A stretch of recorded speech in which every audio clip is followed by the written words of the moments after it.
Hello po mga ka-YouTubers! Magandang araw sa inyong lahat. Nandito na naman tayo at may panabago na naman tayong discovery. But bago ang lahat, puntahan muna natin ang winning moments ng aking anak sa kanyang laro. At ito ay Epe Ramadan Open. So nanalo siya dito ng third. Kahit hindi ito yung sword niya, nanalo siya. At meron din siyang hadiah. Nagkaroon siya ng prize money plus trophy. Ayan po. So, masaya-masaya ang bata kahit third lang siya. So, anyway, ito po yung sinasabi ko sa inyo kanina na nakita namin at talagang marirecommend namin ang cake nila dito, yung Japanese cake. Wala silang masyadong ice cream. Ito is tart. Masarap din, ang sarap ng dough nila.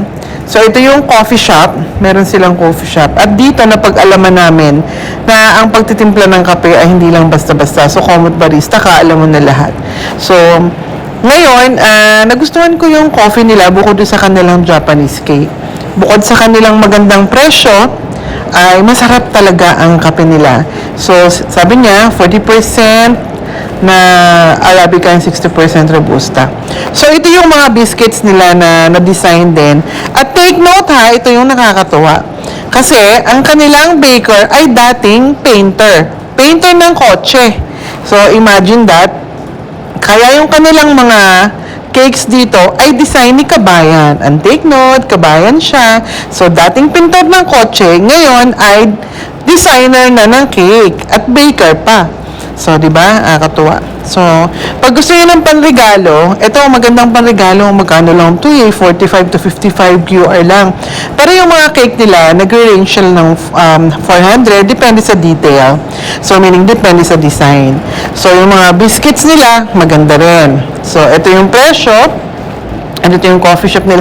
Ang Amerikano nila ay 16. So, maganda rin tumambay dito sa 03 Mall sa may Salata GD. So, kung gusto nyo ng mga panregalong tumblers, panregalong cakes, panregalong Japanese cake, punta lang kayo dito and ayan, makikita nyo, cute na, masarap pa. Yes. O, diba? Aesthetic. Original. Yes. Dito ay matatagpuan sa Dikitate Japanese Sweets at O3 Mall in Salata GD. Yes, mga kabayan, mga ka-YouTubers, salamat po sa panonood. Huwag niyo pong kalimutan. Don't forget to like, share, and subscribe. Again, this is your Mommy Sharon in the house. Salamat po sa inyong panonood. Ciao!